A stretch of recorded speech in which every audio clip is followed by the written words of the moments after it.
কি যারা বাঙালি তারা বাংলাদেশি না, যারা বাঙালি তারা অনুপ্রবেশকারী না, যারা বাঙালি তারা রোহিঙ্গা না?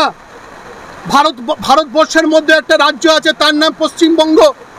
কিভাবে পশ্চিমবঙ্গবাসীকে আপনি বাংলাদেশি রোহিঙ্গা অনুপ্রবেশকারী ডাকছেন?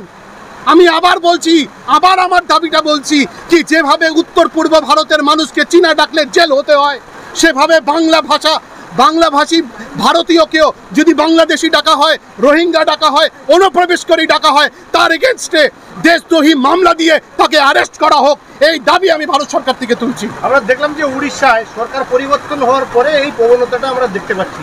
এর আগে নবীন পটনায়কের সরকার যখন ছিল তখন কিন্তু এইরকম ছিল না। কি বলবেন এই প্রসঙ্গে? এটা দুর্ভাগ্যজনক ব্যাপার যে বাঙালি শ্রমিকের জন্যে আজকে ভারত বড় বড় অট্টালিকা বিল্ডিং দেখছে। আজকে ভারতবর্ষের মানুষ যে পোশাক পরছে, সে পোশাক পরছে আমাদের বাংলার জন্যে। এখানকার শ্রমিকরা যে পোশাক তৈরি করে দিচ্ছে, যে পায়ের চটি পরছে, এর পায়ের চটি আমার বাংলার লোকেরা তৈরি করে দিচ্ছে। যে হাতকে চুমু খাওয়া উচিত, সে হাতকে আপনারা কেটে ফেলছেন, সে মানুষকে আপনারা খুন করছেন। বুঝুন, যদি আজকে বাঙালি শ্রমিক না থাকে ভারত এগাবে না। বাঙালি শ্রমিকের অবদান রয়েছে ভারতের প্রগতিতে। ভারতকে এগিয়ে যেতে হলে আমাদের চাই শ্রমিক, আমাদের চাই শ্রমিক। আপনি ওই শ্রমিককে খুন করলে কিভাবে আমার দেশ এগিয়ে যাবে?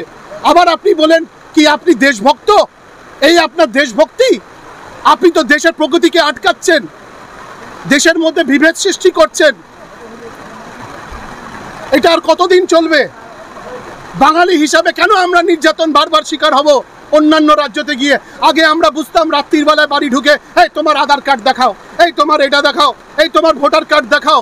কেন বারবার প্রমাণ দিতে হবে? আধার কার্ড আছে, তারপরে বলছে এটা ভুয়ো Aadhaar card, fake ration card, fake voter ID card.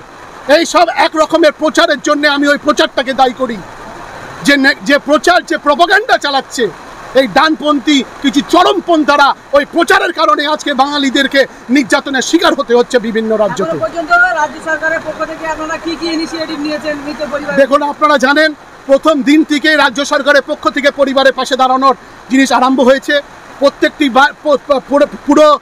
পুরো বডি যখন থেকে আসছে, ওখানকার তেজপালজির সঙ্গে কথা বলা, যিনি ভাদ্রা পুলিশ ইন্সপেক্টর, ওনার সঙ্গে কথা বলে কি কেস রুজু হলো, অ্যাম্বুলেন্স থেকে সব কিছু। আজকে এখানে বিডিও সাহেব এসছেন, পরিযায়ী শ্রমিক কল্যাণ বোর্ডের চেয়ারম্যান জনাব সেমিনুল ভাইও এসছেন।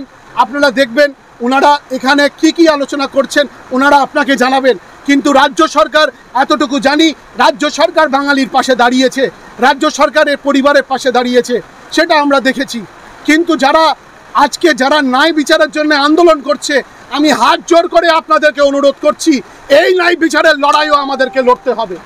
আমরা যেন রাস্তায় নেমে তিলোত্তমার জন্য যখন ইনসাফ চাইছি, তো এই যে আমাদের বোনেরা বিধবা হচ্ছে, আর কত আমাদের বোনেরা বিধবা হবে, এই মহিলার আন্দোলনও আমাদেরকে করতে হবে।